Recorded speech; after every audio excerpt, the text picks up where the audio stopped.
Strategic Hotbox with Dr. Brandi Luv Stankovic. Discussing leadership, business, and how to take control of your life and achieve greatness. From the streets of Las Vegas, energized, informed, and never diluted.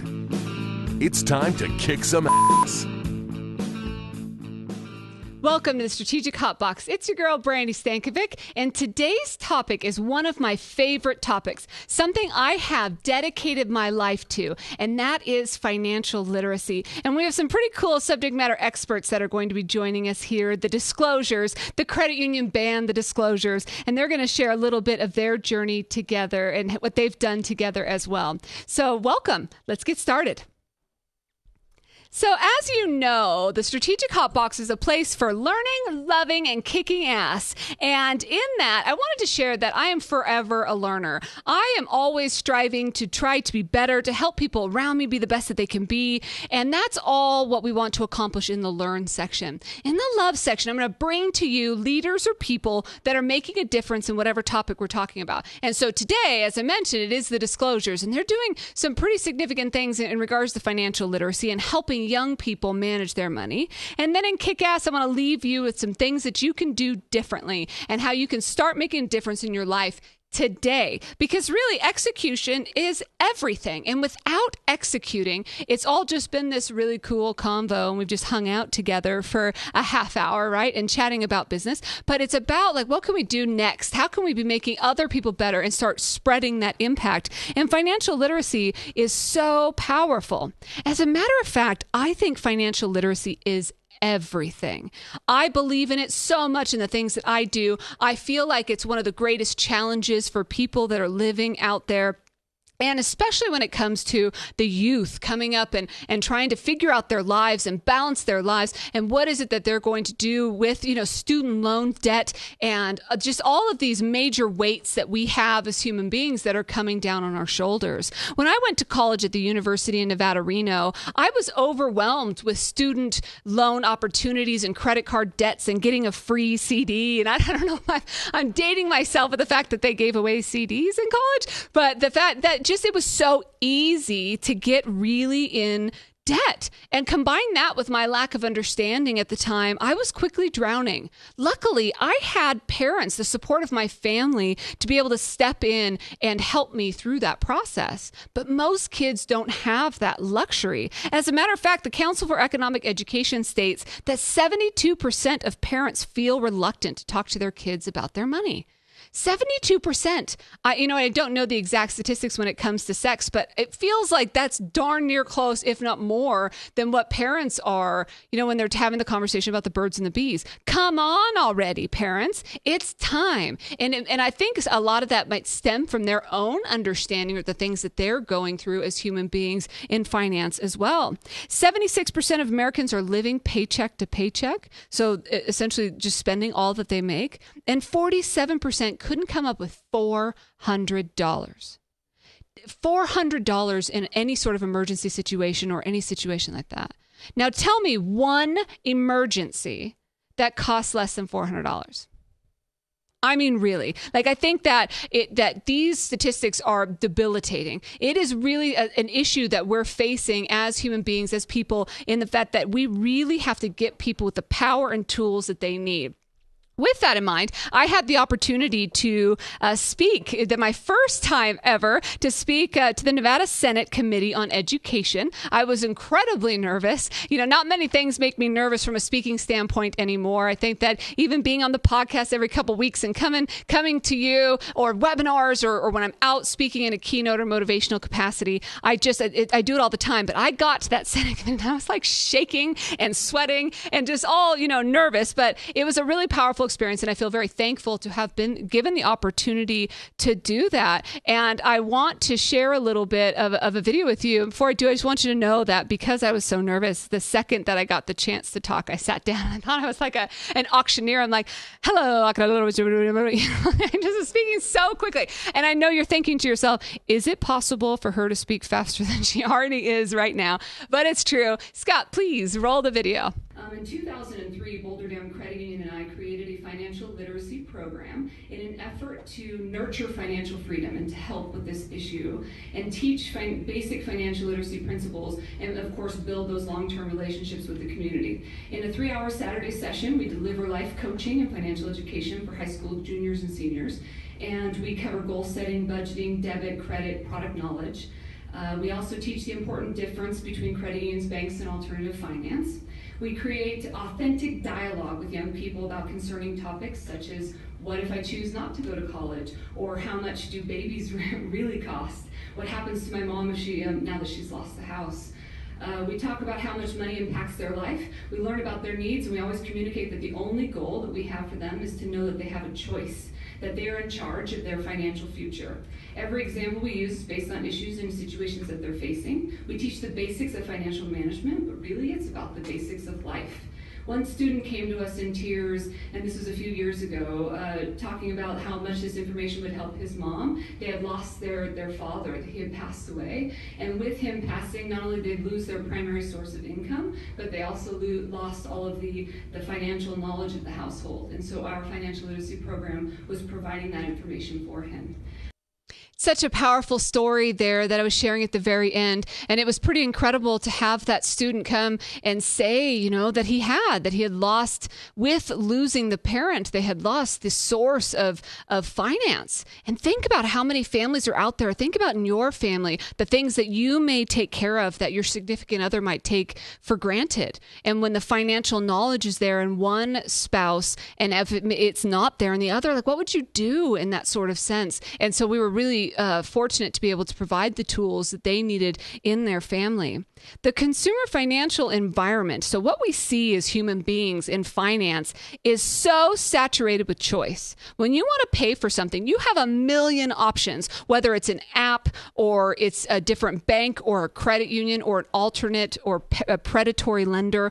All of those things are available to you. And it's hard as a consumer, it's hard as a person to sort through all of that when you're inundated. And I think somewhat that technology is making us a little weaker, just like some of the multiplication tables and things like that of years past that you learned in school that you may know by heart, but other students aren't learning, and we're doing it because we have the technology to help us do that. Well, in the process of that, makes us a little bit lazier. So people don't know or reconcile their checking accounts, don't balance their checking accounts like grandma used to in the register, because they don't have to. They just log into a bank account or log into their credit union online account and check out their balance. And they feel almost like they shouldn't need to. So it does make us lazier in that effort. And the less engaged you are in your money, the more opportunity there is for different institutions to take advantage.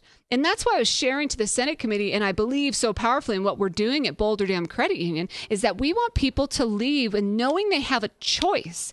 They are going to make a difference, and it's up to them to make a difference in their own lives. We can't do it for you. You can lead a horse to water kind of thing, but at the end of the day, someone has to take those tools and implement them in their lives.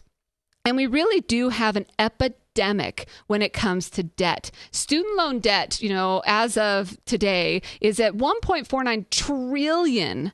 1.49 trillion. From my days of college, this problem has certainly compounded. And so what are we going to do to change the future? So a couple individuals, friends of mine, are doing just that. They're trying to make a difference with young people, make a difference in the world of financial literacy, and offering and delivering this information in a very cool way. So at first, before I introduce them to you formally, I want to check out their music video. All right, so check this out. I gotta thank my piggy bank. Thank my piggy bank. All right. Thank you, Mr. Piggy Bank, for making my dreams come true. If there's something you want to buy, but don't have enough, you can always try to save up, and here's what you do. Don't hope and wish, but find a pig. Set a goal, but not too big, and every now and then feed him a coin.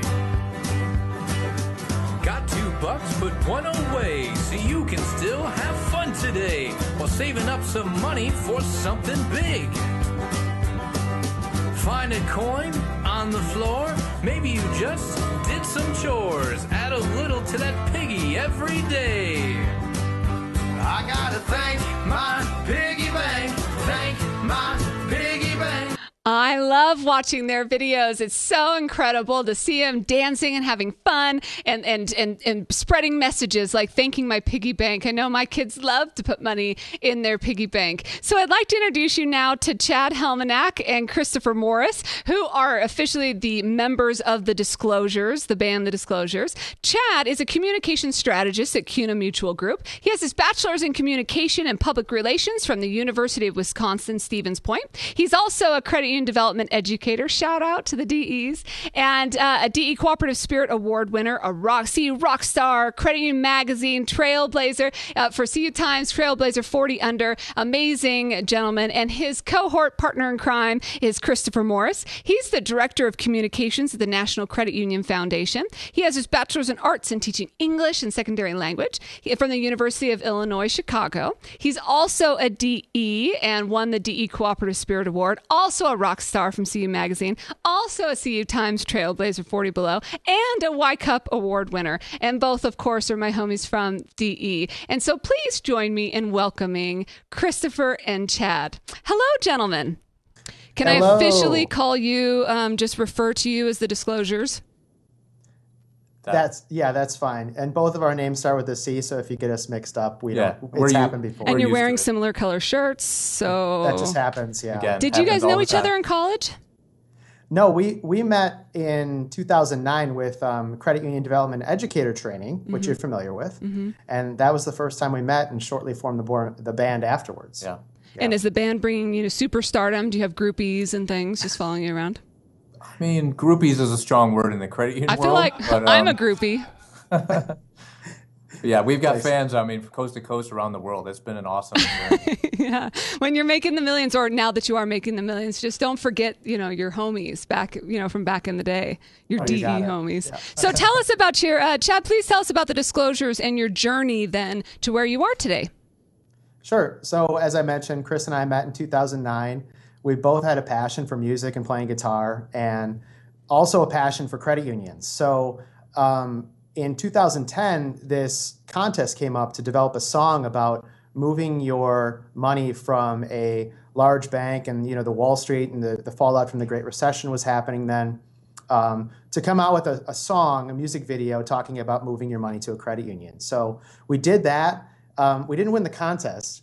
But we still had a lot of fun and realized that through our music and through something we were passionate about, credit unions and personal finance, we could have an impact in teaching people about credit unions, about financial education. So from that, we did a few albums. We did albums worth of songs. So Excellent. We did one on credit unions, the history and philosophy, and that's really nerdy stuff. But that's really a very 90s CD cover, by the way. Yeah. Isn't it? Yeah. So at least you guys age yourselves. When I said CDs earlier, you just busted one out to put on camera. So that's good. Yeah. And we always joke that we're still #1 in the credit union rock chart. So nice.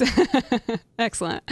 But through our work too, we also knew that youth and financial education was a big issue as well. So we decided to make a second album with kids music and talking about the basics of savings and even more seemingly complicated issues like how a loan works. So from that, we've done presentations and a bunch of different education opportunities to try to bring our music to different audiences and help people learn more about these topics we care about.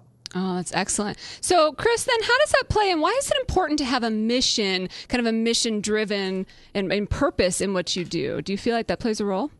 Oh, absolutely. I mean, Chet and I, again, we started this because we were passionate about helping people. We were passionate about credit unions, passionate about music, and we kind of combined all those. And I think personally and professionally, we're able to do that through the music, which is really cool. And I think we use that, like Chad said, to inspire and educate people about credit unions, about personal finance. And I think the more you have a mission or a purpose in what you do, the happier you're going to be, the more fulfilled, and also, the more of a difference you're going to make. So it's been an awesome journey.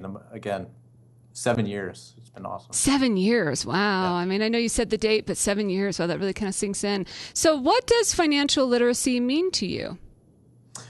Brandi, you hit on a couple of really good points earlier when you were talking about financial education and the importance of it, especially with young people. some people don't realize the amount of stress finances has on individuals, and especially younger people. Upwards of 70% of millennials indicate that money is one of the leading causes of stress they have. And if you look from today versus about 40 years ago, you'll see that, a question often posed is, do kids have it tougher today than, generations before? And when it comes to finances, in some cases they do. The cost of college versus the entry-level income, for example, it just simply costs more percentage-wise for people to do some things today than it did 40 years ago. So the pressure's on to not come out of college, not turn 18 and get hit with these credit card offers and make mistakes, because the pitfalls and the dangers in some of those decisions, and if you make them the wrong ones, can be more devastating than ever before. Absolutely. And so was it natural for you then, for you guys to mix the artistic side with the with this kind of passion for financial literacy? I mean, Chris, was that fun to do? Was that hard to do? It was actually really fun and surprisingly easy. I mean, the way we worked from the beginning is always, even when we wrote that first song about moving your money to a bank, to credit union, is, just like in your day job, you set a strategy and the goals, and you go from there. We've always wrote every album with, okay, here's the main concepts we're trying to achieve, and how do we get there? So, for example, you showed Thank My Piggy Bank. That was one where we had a couple ideas. Okay, we got to do a song about savings and, some strategies around that, some concepts. From there, we'll come up with the lyrics and then say, okay, what's a fun way to do that? Oh, Thank My Piggy Bank, that rhymes, that works. write the music, and then that was the kind of the results that you're looking at. So it's been surprisingly easy. Again, just always trying to figure out what we were trying to achieve and do something fun with it. How about the videography of it? Was the dancing natural as the music was? Yeah, we love to dance. We just do it poorly. Yeah, exactly. So we just work with what we have. And the kids, again, for the kids album, it's like, they love that kind of stuff. So it's fun. Yeah. Definitely. So, Chad, where have people applied this? So you've created these videos, you've made this music for people, you made it really easy to tie in and making learning about finances fun. How have people applied this and utilized it? Well, when we first started doing this and throughout creating the music, we always knew that doing presentations, and with the kids stuff, we've gone into classrooms and done school assemblies and been able to introduce that music personally. But beyond that, credit unions especially have taken our music and done a lot of cool things with it. They've used it for staff trainings, for example, and sharing that with members over social media. They've used it for on-hold music. And even some of our other songs about credit unions in the industry and history and philosophy have been used for advocacy purposes and educating the general public on what credit unions are and why they're important. So on-hold music sounds awesome. I would love to be on hold somewhere and hear one of your jams. For real, though, because it's so much different, and you're actually learning something along the way. Yeah, and that's actually a funny story with the on-hold music. We create all this stuff to educate and inspire people about credit unions, the first album, and that was something where we didn't even think about it. A credit union came to us and said, do you mind if we use this as our on-hold music instead of music? And we kind of looked at each other like, heck no. Yeah, of course. That makes total sense. Do you guys get a royalty from the on-hold music? I haven't gotten a check yet. We're not too concerned. We should figure that out. Yeah, talk to your lawyers. So are there, you already talked about your dancing, but are there other kind of craziness or horrific examples or lessons learned or disasters that you've survived? Wow, that's... we've had our share of learnings along the way. One thing is, 18, 20 years ago, whenever Chris and I picked up guitars, we didn't, we wanted to be rock stars and change the world with kind of grunge music or whatever we were into at the time. But what happened was when we started playing for kids and they started, whispering to us, I've got $20 in my piggy bank and here's what I use for a piggy bank and all these cool little stories. We realized that our music was making an impact in a way that we never thought, never dreamed of. Yeah. So, applying our passion in this case, and just it went in a totally different direction, but one that was so worthwhile. And we realized at the end of the day, to those kids we play for, we're rock stars, and that's what matters. That makes me a very emoji heart-eyed. I tell you what, they got a soft spot for kids and loving, and that's so great. Chris, what were you saying? I was just going to add on to that. It's funny because, we write this stuff, maybe a Sunday morning or something, I hope this resonates. I got 2 kids and they're kind of our focus group, but when we play to the kids and we always end with Thank My Piggy Bank, and every time I think we've ever played that song, the kids are like, one more time, we do this encore. Thank My Piggy Bank. So you do have groupies, just not in the way the Rolling Stones did. No, it's just much healthier. Yeah, exactly. I don't know, though. They're still alive, so there might be something to that. Awesome. So, Chris, could you share an action item or, a takeaway that anybody could start implementing or doing differently today? Well, I mean, I think the theme of the whole disclosures journey has been, again, this is something we've always done outside our day job. So I would say, we've always believed that whole, don't ask for permission, ask for forgiveness. I mean, certainly no one ever said, hey, you guys should go out and start a credit union band or start a financial education band. And I think most of the stuff we did, we just said, we believe in this, we know it's going to make an impact, and we're just going to do it, whether it's a video, whether it's a song, whatever it is.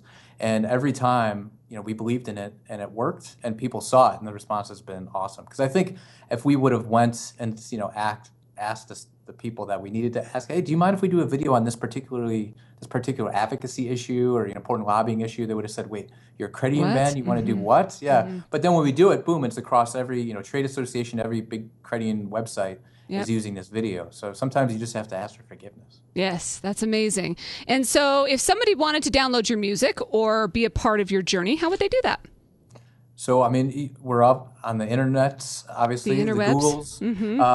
There's our website, thedisclosuresmusic.com. We're on YouTube. You can get physical CDs, but of course, nowadays people go on iTunes, Amazon, wherever you get digital music. I want a signed CD. Is that possible? How much is that going to cost me? Not much. We'll talk. Okay. We encourage people. We have a ton of stuff on YouTube. So yes. For your kids, if you're a parent, a teacher, use our kids' music and all that good stuff. Excellent. Thank you very much. Thank you both for being here, and thank you for your journey in financial literacy, and keep kicking ass. You too, Brandi. Yeah, Thanks for having us on. Bye. See ya. I'm Paulina with FITZSIMONS Credit Union, and you're listening to Brandi Stankovic on the Strategic Hot Box. Brandi rocks. Thank you so much to FITZSIMONS Credit Union and Paulina for sending the shout out. And thank you to Chris and Chad for sharing their love with us. I love the energy that they bring and the excitement that they have for money management and really sharing that passion with the next generation. So now it's your favorite time, my favorite time. It's time to kick some ass. Here is your top 5. Number 1, and similar to the way I've done it in some different podcasts, I'm going to frame this from 2 areas. 1, I'm going to give you a big picture top 5, and the first one here you see is ask. And then I'm going to give you specific, tangible money tools. So we're going to talk big picture of what you should be doing philanthropically from this standpoint. And then I'm going to give you 5 tools and how to make a difference in your financial future. So number 1, the first thing you should do is ask. If there's something you don't know about, ask. If there's an opportunity with your financial institution or someplace that you're struggling or you're challenged with, ask. I was working with the emergency aid group very recently, and it is helping those that are in a tough area or those that are in poverty to try to break that cycle of poverty and get out of poverty. And that's the role that we have in teaching financial literacy to this crew. And I was having a conversation with them just a couple weeks ago in our class, and one of the things that we were saying is that if there's a bill that you can't pay, ask. If there is something that you don't understand, ask. And it's become this faux pas or this place of vulnerability where people aren't or afraid to have those conversations, and they shouldn't. This would help the entire, U.S., the next generation, et cetera, if you just get out there and get those tools that you need. Number 2 is know the difference. There is a substantial difference between a bank, which is a for-profit organization, and a credit union, which is a not-for-profit organization. So my credit union homies that listen to this, like, woo, we know the difference. And I want you to know the difference. Same is true when it comes to predatory lenders and or check cashers, et cetera. All these different kind of opportunities that you have. Know there's a difference and know you have a choice. I let it right into it. You have that choice, the power of the choice. It really is all about that. And that's the most important thing that you can do from a financial literacy standpoint is have those tools, ask, know that there's a difference, be, making a conscious decision in what you're doing, and then choose appropriately. Number 4 is to talk to someone. Don't keep this stuff inside. Talk to your kids about finance. You should probably talk to them about sex too while you're at it. I mean, make it just a happy afternoon of finance and, and sex. But talk to your partner. Talk to your spouse. There might be something that your spouse is struggling with, or if they don't know how to do the finances, or if you don't know how to do and handle some of the bills, make sure that you're equals in that place. One person may control it in a different way. I mean, that depends on your relationship, but both people should be aware of what's happening, because so often I'll see people come to me that need support because they've lost that person in their lives. And then talk to your financial institution as well, as I mentioned. Number 5 is set goals and plan. Take it as something that you have to take seriously. Set goals in regards to it. Set goals for savings. Save, some money. And I'm going to give you specifics here soon. But do what you have to do to be proactive about your financial future. Because let's face it, they say money doesn't buy happiness. Money doesn't buy love, all that stuff. But money sure makes life a heck of a lot easier when it comes to doing the things that you want to do, or building the business that you want to build, or empowering the next generation of people. And so I'm not saying being money hungry in that sense, but just know about the money that you have and manage it accordingly. So here's 5 tools or things that you can do in order to be more successful when it comes to cash. Number 1, save 15% of your money and your paycheck, every paycheck, to save up for a 3 to 6 month reserve. Now, when I started using this recommendation of creating a reserve, it started at 3 months, because let's face it, 10, 15 years ago, if you had 3 months in your savings account, you were probably okay. And then what happened? The economy crashes. There's a massive recession. There's a lot of different things that occur, and we have to increase that pool to 6 months. And the main reason being, it takes people longer. If you were to lose a job, it takes you longer to find one. And so 3 months isn't enough anymore. And this is coming from opinion. Take it as just that. But if everyone in the United States had 6 months reserve in their bank account when the economy crashed the way that it did, it wouldn't have crashed. It just wouldn't have. And so I'm urging all of you, saving is so important. And I know that I've been offering this information for a very long time, and the fact that I've been teaching the financial literacy class forever, and it's taken me a while to get to this point, because of course, as you progress in your careers, you make more and more money. That reserve needs to be even greater. Number 2, track your expenses. The most important part about creating a budget is tracking your expenses. So often people will think, well, I've got to know how much money I make, and I got to plug in the money. It doesn't matter. You need to know how much money you spend, because then you'll know the difference between how much money you need to make, how much money you have left over for discretionary kind of things. Track your expenses. And so often people don't. My husband, when we first got together, he wasn't noticing that Washington Mutual, now of course, WAMU's gone, or was purchased by Chase, but that Washington Mutual was charging him every time that he overdrew his account. So what he was obviously, right? But what he was doing in his bill pay is he's having all of his bills paid on the 15th. And then also his paycheck was put in on the 15th. But what Washington Mutual was doing is putting his paycheck in after he paid all his bills. So then he'd have these overdrawn charges, and then the money would be put into his account same day. But after all those things went out, and then he'd have enough money to cover it, whatever. But there was all these fees, and he wasn't tracking it. And so he didn't even realize that there were the fees that there were. And that is where the weakness comes in. He was managing his money just fine. He just wasn't tracking what was actually occurring in his account. And so it was a learning opportunity for him 10 years ago, or for us together 15 years ago. But in here we've grown from that. So we'll all make mistakes. Number 3, limit debt to 35% of your income. Now, this might be, a little safe for some financial institutions that could be listening, but I think that we should, as human beings, limit your debt payments to 35% of what you're bringing in your income, because that way that you'll be able to save a little, and you'll be able to, spend and have all those expenses as well. Number 4, use the 30-day rule. What I mean by that is try to limit spontaneous purchasing. So we laugh at our house because everybody has that thing that they spontaneously purchase, like maybe it's gum or, whatever. But sometimes people will get spontaneous and go, I want a bigger TV. And next thing you know, they're out buying a TV. And I always say, if you can give yourself 30 days, and then come back and find out if it's something that you actually still want to purchase, then it was meant to be, and I'm sure you'll work towards doing that. The same is true, and I give an example of a TV in a trivial or jovial way, but all the way down that any sort of spontaneous things or things that you may not need, coffee or any of those things that kind of work against you, booze or cigarettes or things like that, if you can give yourself time to make those purchases and they're done in a more of a spontaneous way, the better that you can do that. And 30 days is a good rule to have. And number 5, evaluate your bills. Don't be lazy. Be engaged. Ask questions of your financial institution. Ask questions of everybody that you have your bill. Call Cox and ask them to reevaluate your bill before canceling, anything like that. Most financial institutions would rather change your bill or help you out of your financial situation than lose you as a client. Most financial institutions or any institution would rather help you through your financial situation than lose you as a client. So keep that in mind and reach out and ask. So there are your top kick-ass.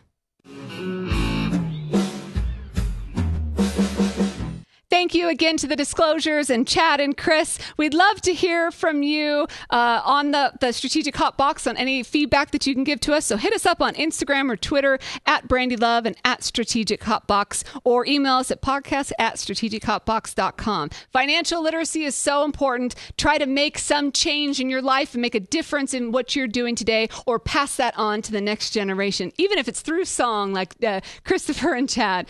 Thank you. Get out there and kick some ass.